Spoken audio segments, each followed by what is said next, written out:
Hello, welcome to Is This AI? We humans on the Beamer AI Council are back to bring you more myth-busting insights, practical ideas, and a little more clarity for the AI road ahead. I'm Olly Veysey, and today, as ever, I'm joined by my co-chair of Beamer's AI Council, Talia. Talia, hello. Hi, how are you? I'm well, thank you. Good. Good. I'm going to skip the part where we ask where you are this week because you're settled. So, the game was fun while it lasted. Exactly. What I am going to ask you, though, is, which is great and lovely, what I am going to ask you, though, is what have you spotted in this week's AI headlines? Well, I don't know if you saw, but OpenAI have launched their own browser, which I haven't tried just yet or experimented with, but I'm very concerned with regards to all the privacy issues that may come up from that. The other thing I spotted, which I'm not sure if you saw, is that from 2024 last year through to September 2025 this year, Anthropic has spent more than 100% of its estimated revenue on Amazon Web Services. Of the estimated 2.55 billion that they've made in revenue from the beginning of 2024 to September 2025, so of that estimated 2.55 billion, they have spent 2.66 billion on compute. That is how expensive the AI business and industry has become, and that's one company. I found that pretty just extraordinary. That's pretty mega, and certainly a pretty high barrier to enter the game. I'm baffled by it, to be honest, because I thought we were moving away from browsers, but apparently we're not. We're different, but same. So we'll just wait and see, I guess, on that. Thank you for that. I'm going to jump straight in because we are here for episode 6, and we have with us someone who has spent their career at the intersection of talent, innovation, and organizational change. The very brilliant Be Kaler Pilgrim. Hello, team. How are you doing? We're very well and very happy to have you here to guide us through this most personal and pertinent of subjects. It's a funny old time, isn't it? I'm very happy to be here. Jumping into our provocation, which is how we always start, as listeners will know. This week, it is the computer says no. You may have felt it. I certainly have. That silent rejection, the algorithmic shrug when your CV disappears into a system that decides you're not the right fit, and they never even met you. AI is writing job ads, shortlisting candidates, and even listening in on interviews. So I would like to ask, and I know Talia has lots of questions, where are the humans in all of this? Where are the jobs? How do we get a job when we're applying to robots and readers? And what does a fair hiring journey look like in this AI age? Just a few questions, B, and I'm hoping you've got all of the answers. So how do you respond to any of that? Some of it? Would love to hear your thoughts. You gave me some questions in advance and I really scratched my head and I tried to really write down some thoughts for your audience that would help them on their journey, because there's a lot in there, isn't there? So where do we start? We did give you some questions and it was very unfair of me not to just ask one of the questions that we gave you. So why don't I rewind and give you question 1, which is what on earth happened to all the design and creative jobs? Yeah. That's a good question to start on, isn't it? So for context, I think it's useful to share that I've been a tech recruiter since 2000. So I've seen the market through a few things, but nothing quite like this. And we started seeing the jobs in creative disappear around sort of end of 2022. No, actually beginning of 2023. But there was a number of things. I don't think we can lay the blame at anybody's door, just one thing's door. 400,000 redundancies in the USA was a really big part of this. We were seeing those stats, and I think it really spooked everybody in the UK. And then we started seeing, kind of our client base follow suit. First hiring freezes and then swathes and swathes of redundancies in big tech and also the agency world. So everywhere. We had 2 wars in the mix and the NI contribution increased. That was a big part of it. I don't know if you remember, we had several prime ministers over this time. Yeah. Sadly, I do remember, yeah. None of them Yes. covered themselves Yeah. in glory, frankly. C-suite suddenly started talking about AI and using AI to drive efficiency. That became a really big theme, spending money to drive efficiency. And we also saw a real trend of client demands changing. Can't we just use AI for that? Isn't that cheaper now that we've got AI in the mix? So I think it was a real mix of those things. Those were the triggers I really saw. And the work market, the job market got really stubborn. So, well, that's pretty bleak backdrop, but not all the fault of AI, which is an interesting place to start. Lisa, Talia, how are you coming into this? Yeah, so I mean, unfortunately, I was part of that group of people that at the end of 2023 found themselves in an organization that were making mass redundancies. And the team that I was in, we went from a team of 12 to a team of 3 pretty much overnight, really. And I was one of those 3, and it became, it was obviously very personal. I was left in a very small team with no directors, no line managers. And I eventually, made the decision to leave, and I resigned and have been freelancing ever since. And, but it's been incredibly difficult, like not only just to get, permanent work, but to get freelance work during this time. And, one of the things that I've experienced personally is you see a job ad go up, and then, say on LinkedIn, and you save it and you think, I'm kind of busy right now in emails. I'm going to come back to this. And then 3 hours later, you see something like 400 people have applied for this job. And it is just overwhelming because, how do you actually land a role or land any contract work in this environment? And I kind of love to put that to you, Be like, what is your advice for, job seekers like myself and, who are not just looking for permanent work, but contract work? How do we untangle ourselves from this very spaghetti mess that we feel like we're in? Yeah. Well, firstly, take a breath because it's really disheartening, isn't it? And this is not about you, just you. We talk about 2023 and 2024. I spent 6 months doing walk and talks with design and creatives in and around Smithfield. And the main thing that I appreciated from that was that lots of people were struggling on their own. Nobody was talking to each other. And nobody knew how to find themselves a job because they were so used to being approached by recruiters, being headhunted. Their friends got a new big job, taking them with them.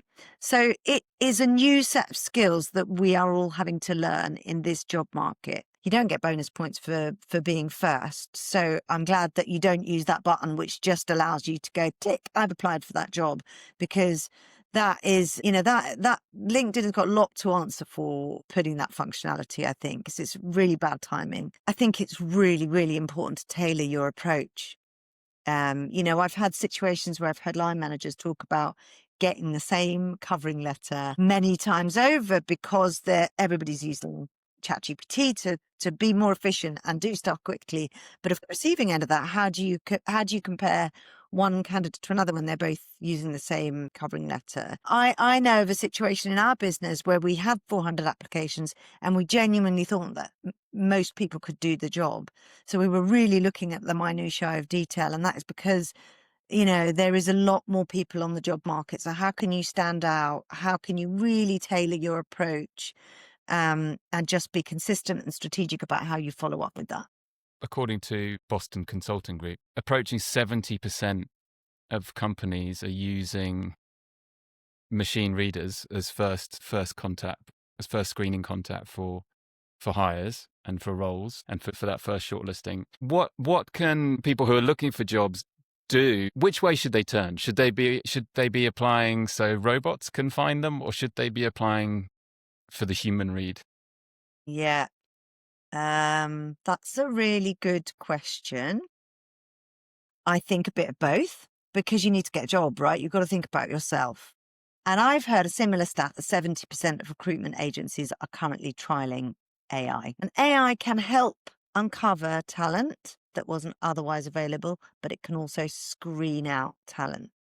My personal view is that AI should be supporting us, not replacing us. And by us, I mean the employer. So that could be an agency or a person or a client direct. Some people are screening stuff out of their CVs because they don't want to come across as a jack of all trade. And actually, if the reader has been asked to look for that information, then it's really important.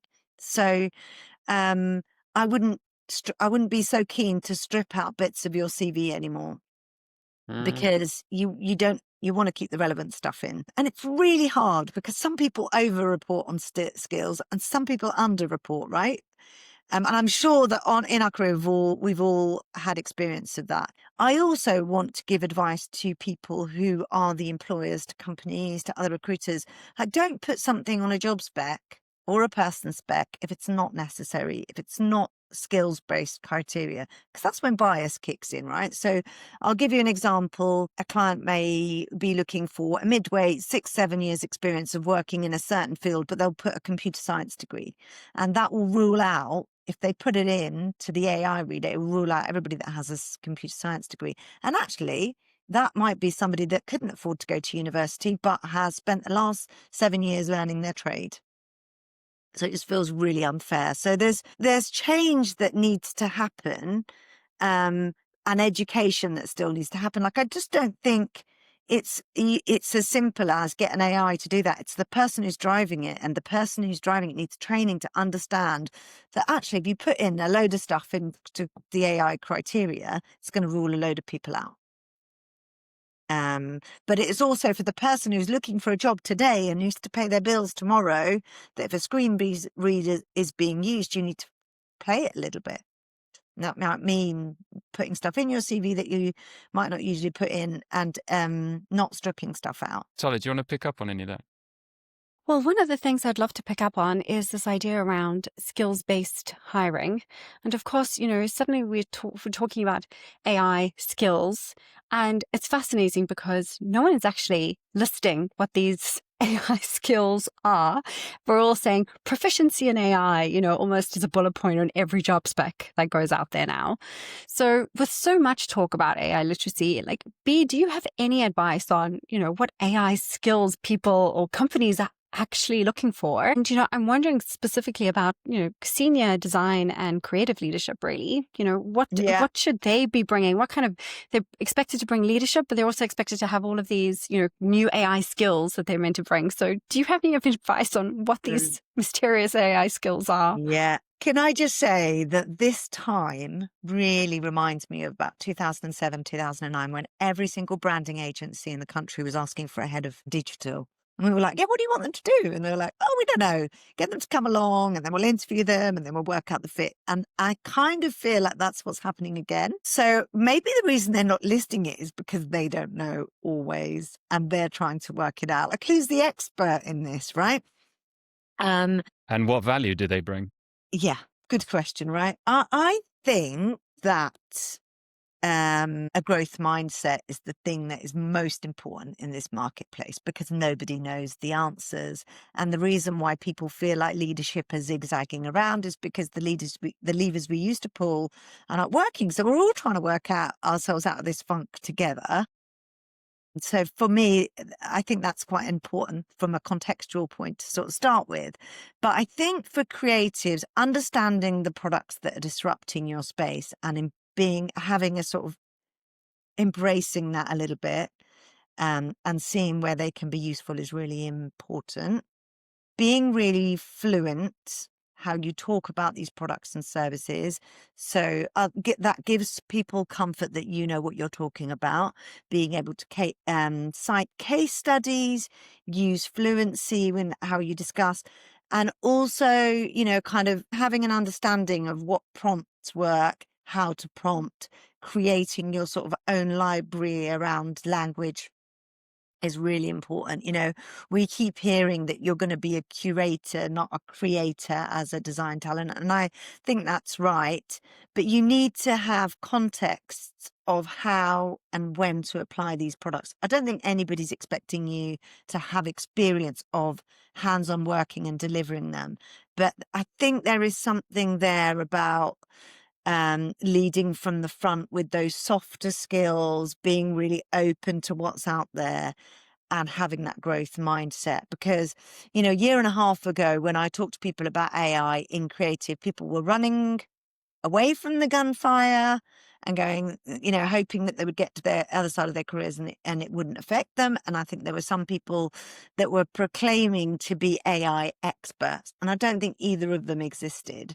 But I think now you have an opportunity to show what you know and apply what you know to how you might use those products and cite projects that have been successful, unsuccessful, or notable in any way. That's such good advice. Thank you. Just because you mentioned it, can we talk about soft skills? Because we're being told in senior positions as AI does more of the sort of execution and production work. How do you sell soft skills on a CV? Well, that's a good question.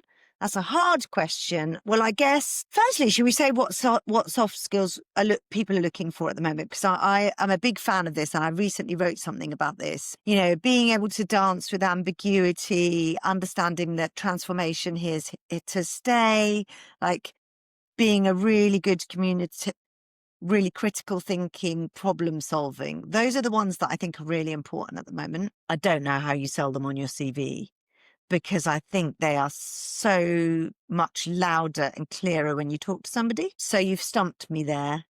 I don't think listing them is going to work. And I think you could use the words, but they don't really come to life until you talk to somebody, right? They don't, do they? Yeah. And they're skills that you have to show rather than tell people about. Yes. Was my inkling, and I was hoping you were going to prove me wrong. And my second question was: do businesses pay for them? And this isn't an entirely self-interested line of questioning, but there's some self-interest in it. Will businesses really pay because they value the skills that you're talking about? Yeah, absolutely. I think people will go through an interviewing process and identify and prefer candidates because they show and are able to demonstrate those softer skills, for 100% sure.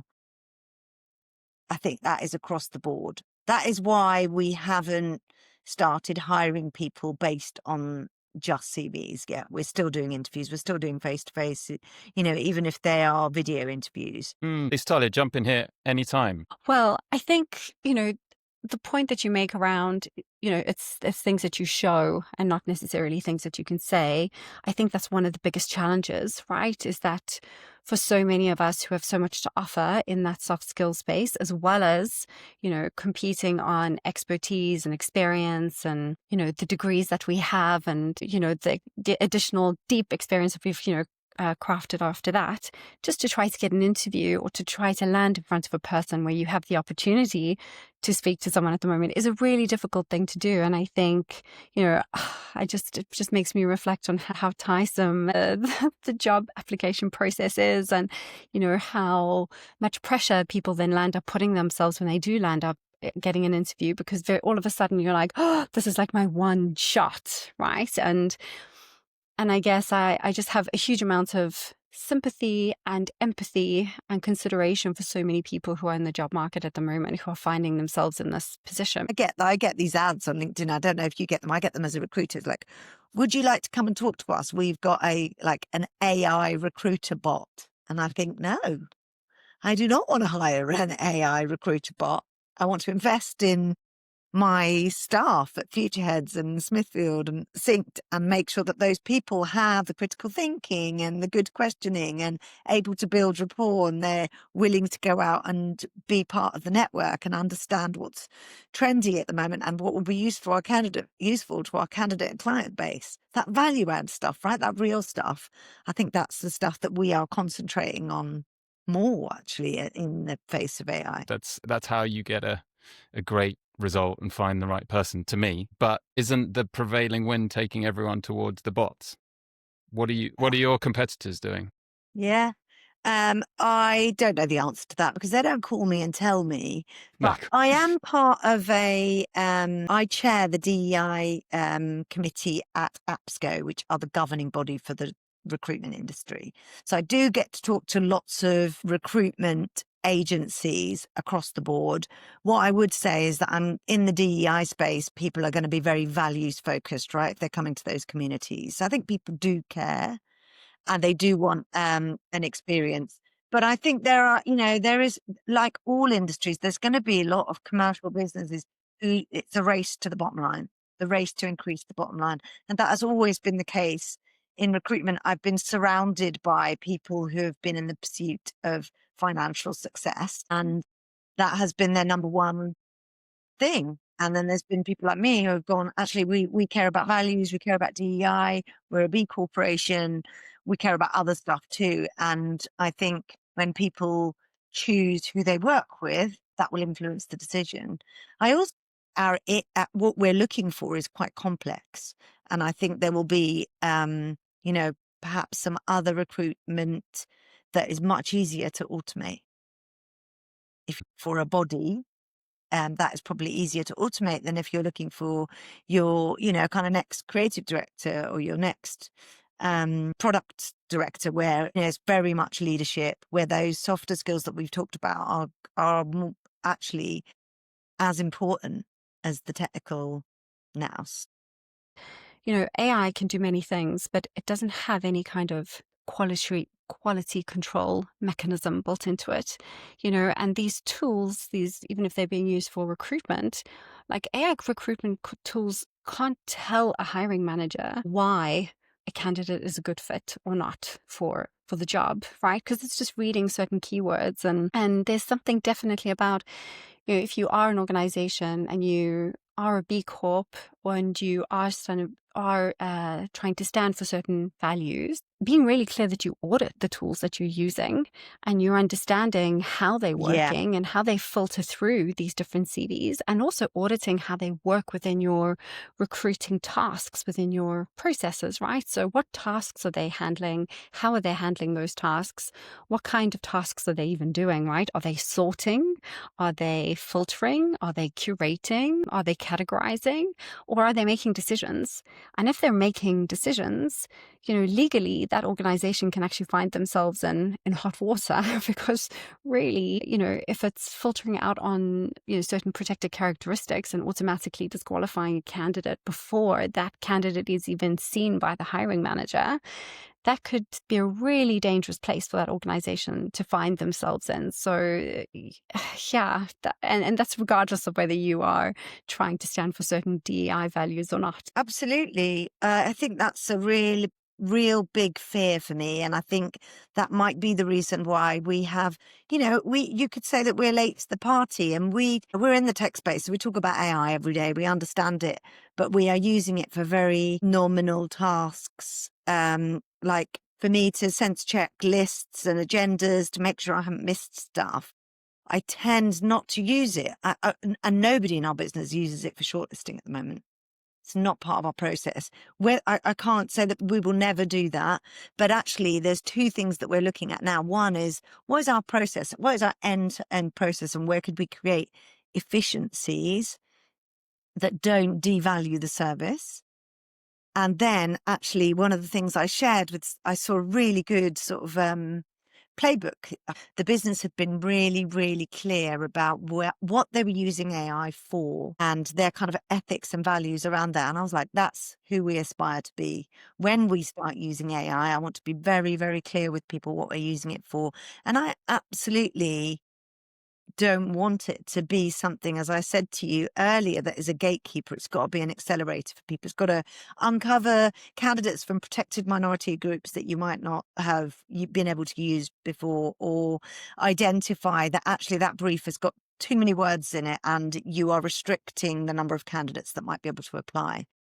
I want to be a force for good. I want to be a conduit for change. Being clear about how you use AI, I mean, that's just good practice for anyone. It's clearly important for all the reasons you both described for hiring, but also it could really help in the hiring process, just listening to this conversation. Like, if companies could be more clear about how they're using AI, people can be more clear about how they can help them do that. And so the matching process becomes better, clearer, more transparent. I have one final, just nuts and bolts question about, we talked about skills in terms of AI fluency, but in terms of skills on a CV, I now have like 12 iterations of my CV, having put a bunch of prompts into ChatGPT to try and make it the most robot friendly. I'm not convinced. But it'd be great to get your thoughts, whether it's a human reading it or otherwise, just on skills versus experience versus credentials and the story we tell about ourselves on these bits of paper. How do you prioritize that list? Do you prioritize it?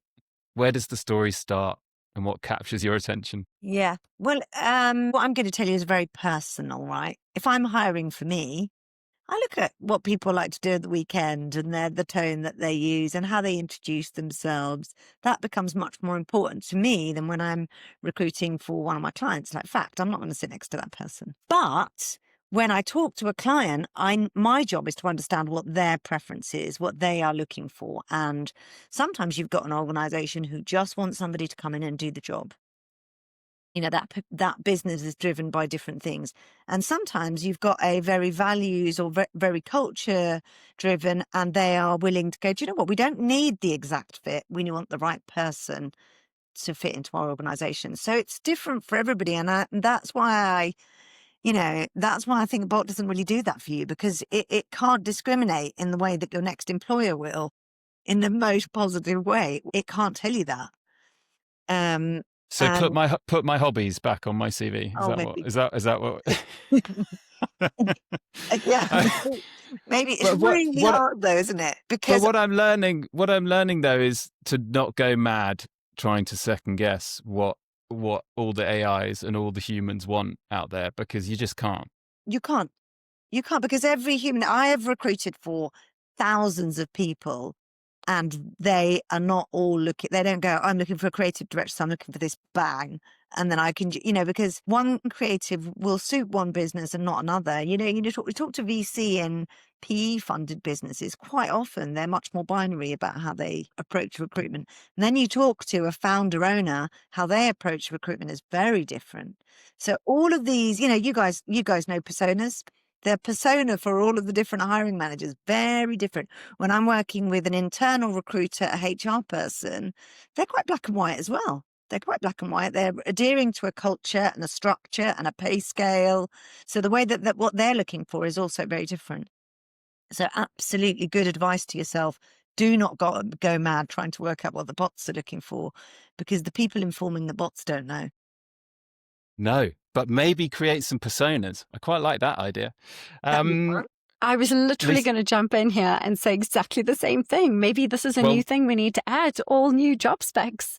Like the persona, like this is the persona of our organization. And if you'd like to work here, if this feels like a match, this feels like something missing. Right. We are out of time. Lisa, Talia, you've shared with us a lovely final thought. I don't know if you have anything left to say. And then to you, Be. I absolutely loved recording this podcast. And I think one of the things that really stood out to me the most is around the soft skills and thinking of different ways that you can actually demonstrate your soft skills and not just waiting for that interview process. So I'm going to put on my creative thinking hat and explore different ways to do that, and also share that with others. Thank you, Bea. You've been a great guest. Thanks very much for inviting me. I love sharing this stuff because I hope it really helps people. One of the biggest things that came out of my walk and talks I did before I launched Smithfield Search was everybody just thought this was happening to them. And when I was sharing that actually this is happening to lots of people, we were able to create little communities of people that could help each other and share, or just reduce that mental load. And I'm such a big fan of community in work, particularly because I think so much good stuff happens to there. And my advice to anybody looking for a job is try and get out. There are lots of great communities in the creative industry, like Beam is just one of them. It is nerve-wracking, but it's nerve-wracking for everybody. And so you just have to kind of put your big pants on and do it and go and network and meet other people. And if you're really struggling, call me. I'll be your chaperone. I'm got really good at it over the years. Wow, that is an offer. Thank you. Big pants on and be by my side. I'm ready to go. Really appreciate it. both of you. I don't know if this breaks our editorial guidelines, but I'm also just going to finish by saying, if you are looking for someone who has deeper expertise, has thought more carefully, and has more experience working with humans implementing AI fluency in huge organizations, then get in touch with Talia Moretti. Olly, Thank that's you. very kind. Thank you Goodbye. so much.